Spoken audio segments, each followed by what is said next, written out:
Hello दोस्तों, आपका new study zone में स्वागत है। DSSB PRT के लिए हम साइकोलॉजी की क्लास कर रहे थे। आई होप आप सभी को ये वीडियो पसंद आए। वीडियो अच्छी लगे तो सभी लाइक करें, शेयर करें। चैनल पे नए हैं तो सब्सक्राइब ज़रूर करें। बेल आइकन को प्रेस कर दीजिए ताकि आपको हमारी वीडियो का नोटिफिकेशन मिलता रहे। तो चैप्टर हमारा 24 कंप्लीट हो चुका था। ये हमारा चैप्टर 25 है। NCF 2005, RT 2009 और NEP 2020 इन तीनों चैप्टर से रिलेटेड जो क्वेश्चन है वो हम इस वीडियो में कर रहे हैं। जो वीडियो ना मिलने का कारण इतना था, ट्रेनिंग की वजह से जो है हमारी 6 दिवसीय ट्रेनिंग थी, इस वजह से आपको वीडियो नहीं मिल पाई और उसके बाद थोड़ा तबीयत ख़राब हो गई थी, ठीक है। लेकिन आज से आपको रेगुलर वीडियो मिलेंगी। तो शुरू करते हैं आज की वीडियो। पहला क्वेश्चन है, RTE अधिनियम 2009 के किस अनुच्छेद के तहत स्कूल प्रबंधन समिति के गठन करने के लिए प्रावधान बनाया गया था। तो RT 2009 के अनुच्छेद 21 के तहत जो है SMC का गठन करने का प्रावधान बनाया गया था। तो राइट आंसर आपका आर्टिकल 21 है, ठीक है, अनुच्छेद 21। और इसी के तहत जो है शिक्षा को मौलिक अधिकार माना गया था, ठीक है। तो राइट आंसर ऑप्शन ए है आपका। हर एक क्वेश्चन का इंग्लिश वर्जन है तो आप देख सकते हैं, क्योंकि इंग्लिश हम दोबारा नहीं पढ़ रहे हैं, ठीक है। सेकंड, बच्चों के निःशुल्क और अनिवार्य शिक्षा के अधिकार अधिनियम 2009 के तहत एक स्कूल के मानदंडों और मानकों के संबंध में निम्नलिखित में से कौन सा कथन सही है। प्रत्येक कक्षा को शिक्षण सामग्री उपलब्ध कराई जाएगी, बिल्कुल ये सही है। तैयारी के घंटों सहित प्रति सप्ताह न्यूनतम 50 घंटे शिक्षण होगा, तो ये गलत है। प्रति सप्ताह जो है न्यूनतम 45 घंटे शिक्षण होगा, इसलिए दूसरा आपका गलत है। तो राइट आंसर ऑप्शन बी हो जाएगा, केवल एक, ठीक है। ऑप्शन बी राइट है यहाँ पर। नेक्स्ट, RT 2009 के अंतर्गत स्कूल प्रबंधन समिति के बारे में निम्नलिखित में से कौन सा कथन सही है। SMC के बारे में आपको बताना है। तो स्कूल के कामकाज की निगरानी करना, बिल्कुल SMC का कार्य होता है। स्कूल विकास योजना तैयार करना, बिल्कुल सही है। शिक्षा निर्देशालय द्वारा लिए गए किसी भी निर्णय में संशोधन करना, नहीं, संशोधन करना कार्य जो है आपका SMC का नहीं है। फर्स्ट एंड सेकेंड SMC के कार्य हैं। तो राइट आंसर क्या हो जाएगा, ऑप्शन देखते हैं, ऑप्शन डी हो जाएगा, फर्स्ट एंड सेकेंड, ठीक है। नेक्स्ट क्वेश्चन नंबर 4, निःशुल्क और अनिवार्य बाल शिक्षा का अधिकार अधिनियम 2009 को लागू करने के लिए निम्नलिखित में से कौन सा एक उपकरण है। तो यहाँ पर राइट आंसर हो जाएगा सर्व शिक्षा अभियान, सभी के लिए शिक्षा। RT 2009 का उद्देश्य था 6 से 14 वर्ष तक के सभी बालक जो हैं शिक्षा पाएंगे, निःशुल्क और अनिवार्य शिक्षा पाएंगे, ठीक है। तो राइट आंसर ऑप्शन ए है। नेक्स्ट, RT 2009 के किस अध्याय में हम विद्यालयों और शिक्षकों के उत्तरदायित्व के बारे में बात है। विद्यालय और शिक्षकों के उत्तरदायित्व के बारे में बात जो है आपके अध्याय 4 में है। किस अध्याय में है, अध्याय 4 में बात की गई है, ठीक है।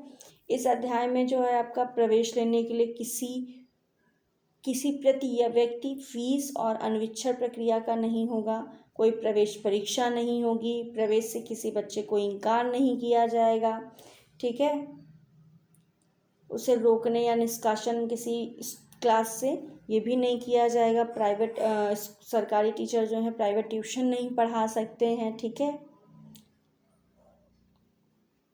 छात्र शिक्षक अनुपात, ये सभी जो बातें हैं आपके अध्याय 4 में बताई गई हैं शिक्षक और विद्यालय के प्रति उत्तरदायित्व की।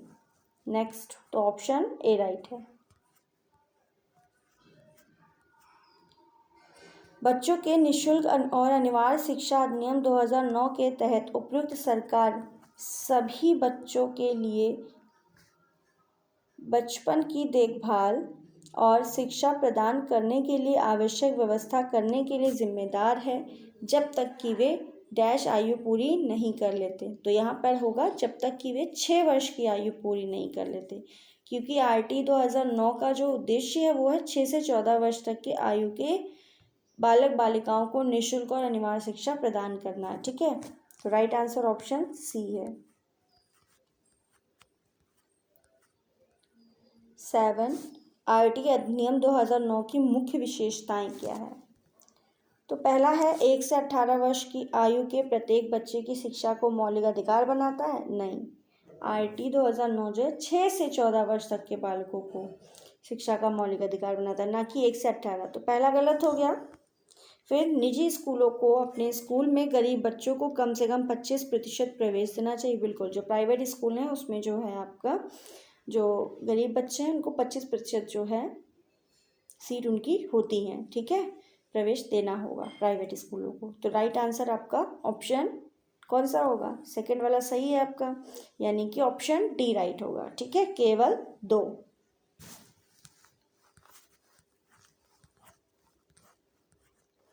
8 RT 2009 के कितने अध्याय हैं। तो अध्याय आपके टोटल 7 हैं। पहला प्रारंभिक अध्याय, दूसरा निःशुल्क व अनिवार्य शिक्षा का अधिकार, तीसरा समुचित सरकार स्थानीय प्राधिकरण और माता पिता के कर्तव्य, चौथा विद्यालय और शिक्षकों का उत्तरदायित्व, पांचवा प्रारंभिक शिक्षा का पाठ्यक्रम और उसका पूरा किया जाना, छठा बालकों के अधिकार का संरक्षण, सातवां प्रकीर्ण। ये आपके 7 अध्याय हैं RTE 2009 के।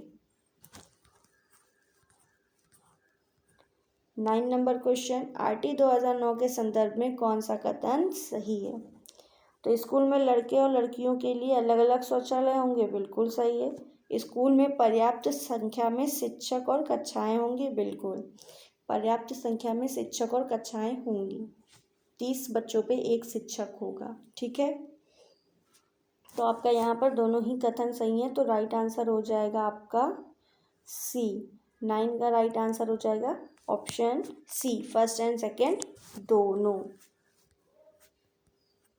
एंड हमारा आज का लास्ट क्वेश्चन, RT 2009 के अनुसार SMC की संरचना के संदर्भ में निम्नलिखित में से कौन सा कथन सही है। तो SMC में जो है 75% जो सदस्य होते हैं वो बच्चों के पेरेंट्स होते हैं जो स्कूल में पढ़ रहे हैं। ठीक है बच्चे, वो, और 25% जो होते हैं वो स्कूल के शिक्षक होते हैं। ठीक है, तो यहाँ पर कह रहा कौन सा कथन सही है। पहला है 75% सदस्य स्कूल के शिक्षक होंगे। नहीं, 25% सदस्य स्कूल के शिक्षक होंगे और 25% सदस्य स्थानीय प्राधिकरण के होंगे। 25% जो सदस्य हैं वो आपके कक्षा में पढ़ रहे बच्चों के पेरेंट्स होंगे। ठीक है, तो यहाँ पर राइट आंसर है ऑप्शन ए, ना ही 1 ना ही 2, मतलब दोनों ही कथन आपके गलत हैं। ठीक है, आगे बात समझ में। तो आपको ये वीडियो कैसी लगी आप हमें कमेंट में बताइए, और आपको आज से टाइम पे क्लासेस मिलती रहेंगी। Thank you.